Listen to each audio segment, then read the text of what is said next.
Hi. Um, so I couldn't sleep, so I thought I'd better share this with you.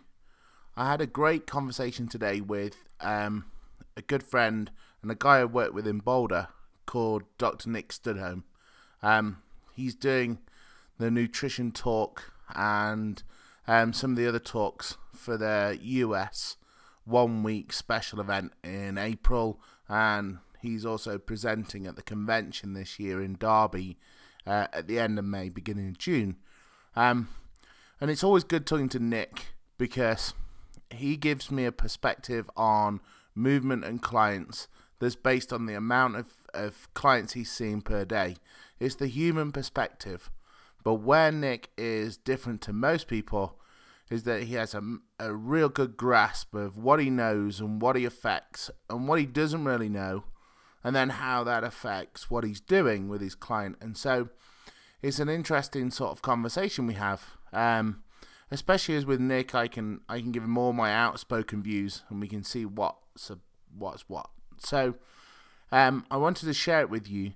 So I've been asked to do this a few times, and I've never really got into posting video podcasts, and I like to do the odd blog, but this is all new. But I want to play with this.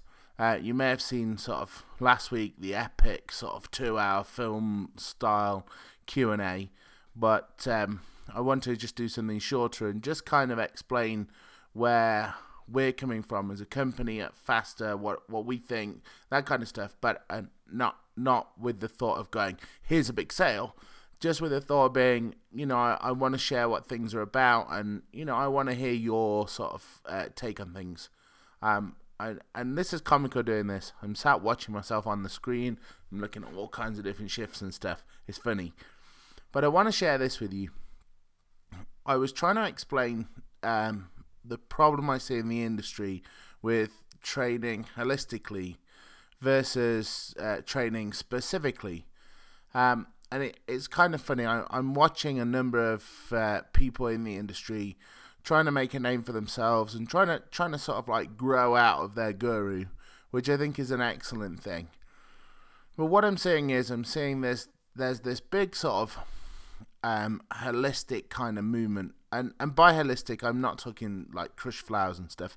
I'm talking people are saying, I want to look at the whole picture. So we started with, it's not just about concentric muscles, it's eccentric muscles. And then it's not just about muscles, it's about fascia. And now it's not just about fascia, it's about the central nervous system. And so the reality is, or definitely my reality is everything. And I was watching a show tonight, it was a comedy show. It was Russell Brand, and he was interviewing David Icke, which was quite comical to me. David Icke's got some really outspoken views about the world and how you view the world, and all. You should just Google him. He's an interesting character. But I wasn't really interested in what he was saying per se, but I was interested in how this conversation would go, because it's someone who's really passionate about a serious subject for him, which is parodied and people have a go at regularly, with a comedian who's got to stay kind of lighthearted but actually believes in it too, which is kind of funny to watch. And Noel Gallagher was there just to really just talk about the pub. But something that resonated, that helped me to understand what I'm trying to get across the industry was talking about the description of what you don't see. And so it's mentioned on a lot of sort of NLP courses and those sort of things, that when people are unaware of something, then it's not an issue, it's not a problem, it doesn't exist, you can't comprehend it. And then as soon as it's there, it's real. And then once it's real, you can't comprehend it not being there anymore. And I watched a YouTube video on 80s and 70s things, and it was interesting to think, well, I left university in 97, and I didn't have a mobile phone till the end of 98. But I was in America for 7 weeks, and it was sort of, well, how do I communicate? And when I think back, it was, it wasn't an issue. You buy a phone card and you call and you post back postcards and the odd letter, and that's it. And it was kind of special as well. So I could call someone back in the UK, and it might not be someone I'm particularly close with, but they meant enough that I call them, and then it'd be special to them that I did. Now on Skype, I can talk to anyone, people I don't know trying to sell me stuff. It's not so special, but people don't comprehend that, we had to get by. When I look at fitness, what I'm seeing people discover stuff that's already there. So I'm seeing it's muscles, it's about bodybuilding, it's about symmetry, and then it's fascia. Fascia covers everything. Look, it's in interesting lines. It must be about this. Let's apply it to the things we know in exercise. And then it's central nervous system, and it controls everything, and all the movements are dominated by the nerves, and and then you could argue, well, the nerves can't really have anything to do with this until they've got an input, and the input comes from a movement, and the movement's created by the muscle, but the muscle wouldn't have moved without the neural input, and that comes from the psychology. It's all about the psychology, and it goes on and round in circles. And so I was thinking, what have we got? What's our industry got? And I think what it's got is it's got a lot of good radio stations. And this is my best analogy. If you look, you can tune in to bodybuilding, you can tune in to just nutrition, you can tune into function and 3D, and you can tune into specific gurus, but it's multiple radio stations. And if you like, the body kind of works like that. The interesting piece is the radio, but you could go to a station and they would claim that their station is everything. And this is what I'm starting to see. So when my client walks in, they're a combination of everything that's going on. There's the psychology of what they're doing. There's the reactive nervous system. There's the skill levels. There's everything in there. And within every area, there's people out there that are better specialists than me in that area. And and I respect that, and I can listen to them for hours because it's what I wanna know, I wanna learn. But at the same time, I have to come back to the question, do I want to start becoming the radio station, or do I want to be the radio? And it's a kind of interesting thing, because if I'm the radio, then I'm capable of listening to any station. If I'm the station, I have to stay on that topic. And so when I'm training my client, I want to have the ability to pick what's right for them. And so in this analogy, it's find their station, perhaps. So I'm starting to look at training, and we go into, well, let's have a look at what all the arguments are about when we look online. Because an argument's a good thing. An argument's a passion, and a passion's a good thing because that means that there's some feeling and drive behind that. And so the arguments that I see online, I see people trying to do really good things for clients that are moderately in discomfort. And so, and I don't mean to downplay a client. I read a really good discussion on adrenal fatigue on PTU, which is a group on Facebook, and I read it, and I saw a really passionate trainer who uses nutrition to solve issues that don't get solved for clients who go to see people who are more medical. I saw someone who was more medical with some great points on why you shouldn't, and why some of the stuff that's being said is incorrect, and you can't go with. And I just saw passionate people there, and then there was someone on there who suffered with adrenal fatigue, if it exists, and they were saying, well, and this was the clincher for me, I saw doctors for a long time, I think it was 12 years, and I don't care about the science. It didn't start getting right until I got my nutrition right to deal with adrenal fatigue. And there were so many things wrong in that conversation. And I think the person that came out best was actually the most scientific of the bunch, in my opinion. As in, the fact you get someone better is a good thing, but the fact that you label something up without any kind of diagnostic ability, and you label it up with something that doesn't have any diagnostic credibility, is an issue. And so you walk this tightrope. And I thought about everything, and I thought, well, you know, the symptoms behind what were happening, I wonder if you tune into a different radio show, there'd be something else. You know, I imagine out there somewhere, someone's claiming it's the foot, and someone else is claiming it's fascia, and someone's claiming it's nutrition, someone's claiming it's sleeping with the lights on, some people are claiming it's staying up late and doing a podcast because you can't sleep. And so, whatever it is, it doesn't matter. Like, the point is, the client came in with some ability to do everyday tasks, and they got better, and that's a good thing. The problem is the why, and the problem is the trying to diagnose and then claiming it. And then, you know, what if the person came in and they were at the peak of their problem, and you saw them, and the next day they're below the peak of their problem, and you could have done anything and they were still getting better? That could be the issue.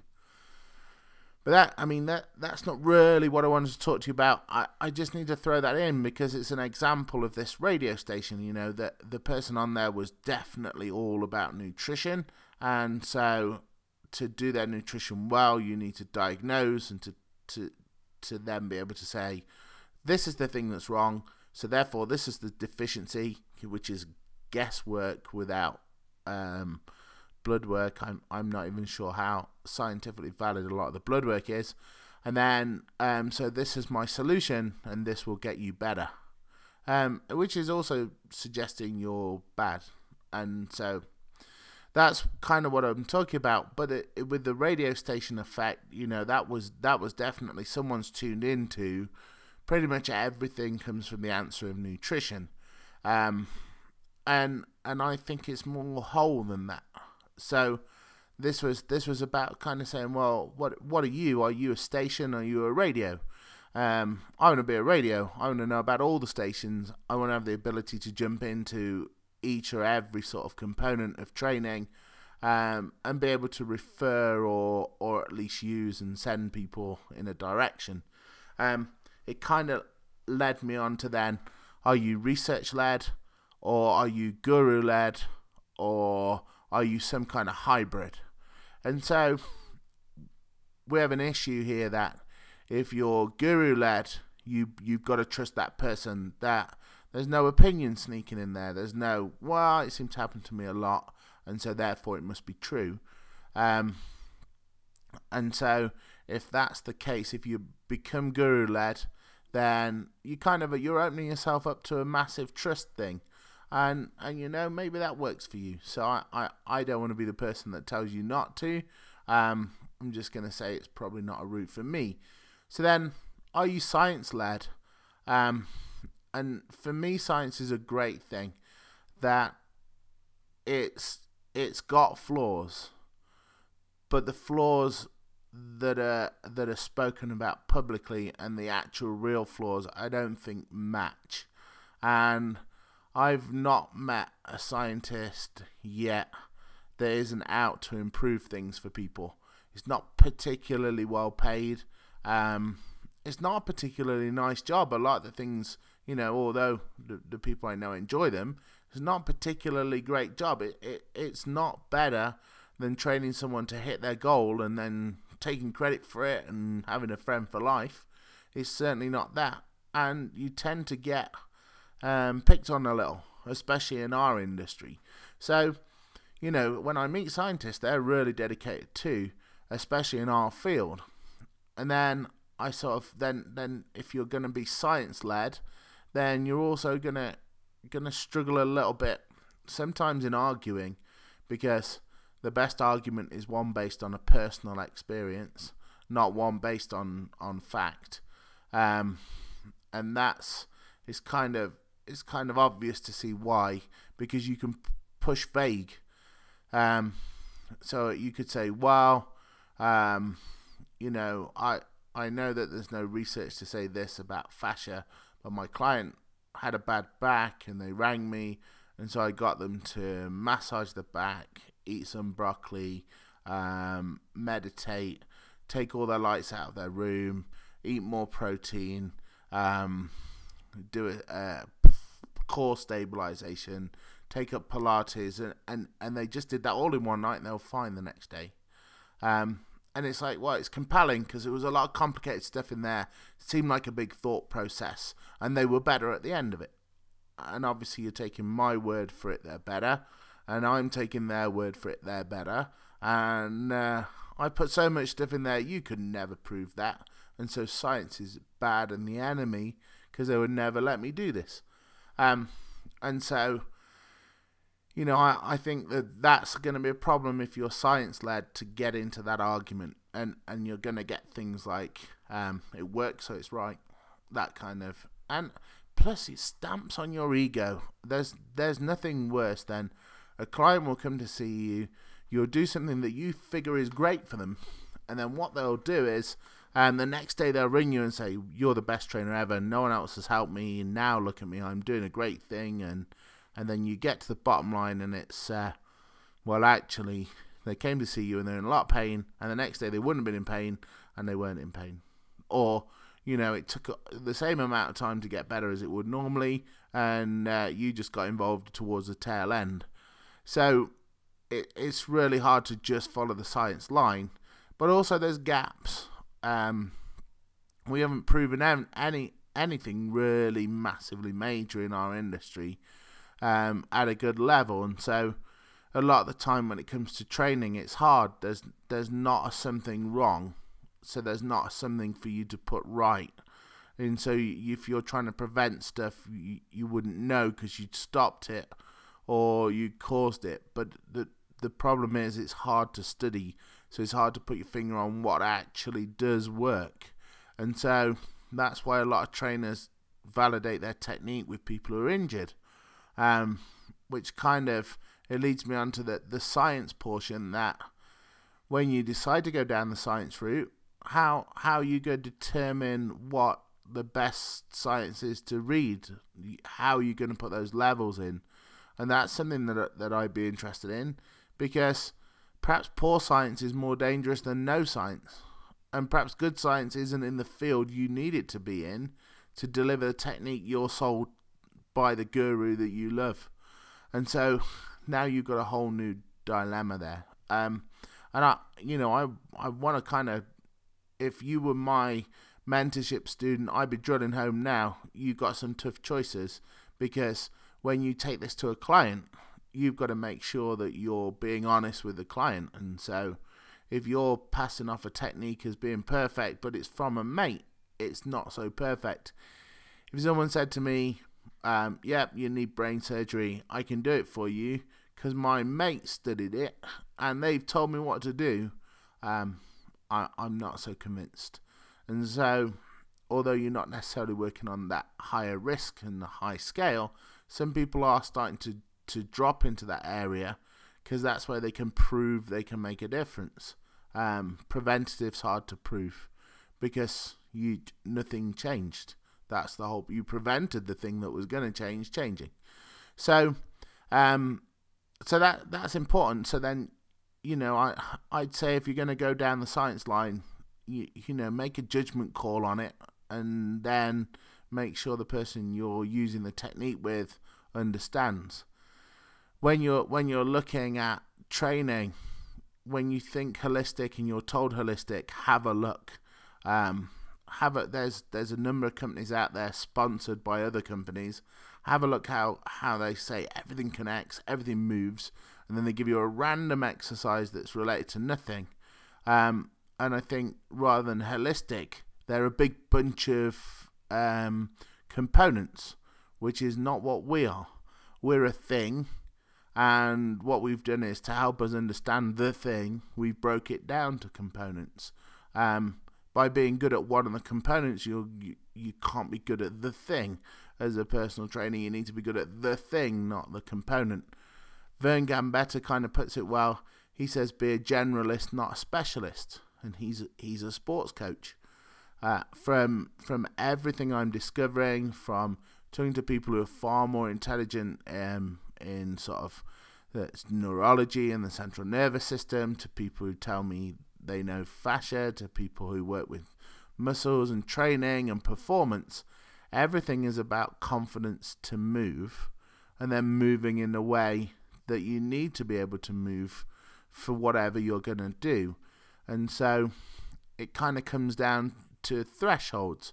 Your ability as a trainer is to, in my opinion, be able to reproduce all the components together in a bigger bunch of it as you can, in a way that the client's going to use it. And that means everything's important, but nothing's the most important.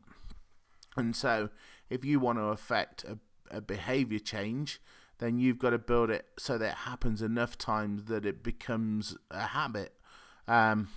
It becomes a habit, not just sort of kind of mentally, but chemically. And so if you want to groove a skill, the skill will work across multiple different environments. You need to be able to pull out what the skill is and then put it into the environments that will make it relevant for the body to keep, and then groove that skill. When we start talking about the difference between functional training and Olympic lifting, it isn't. It's all movement. Functional training, I read a blog by Physioblogger. Is it a nonsensical term? You know, as it lost its weight now. A bit like the word awesome, especially in my vocabulary. Everything's awesome to me. You know, my kid wrote a book today for his school thing tomorrow, and he drew a stick man on me, and it was awesome. It was a stick man. I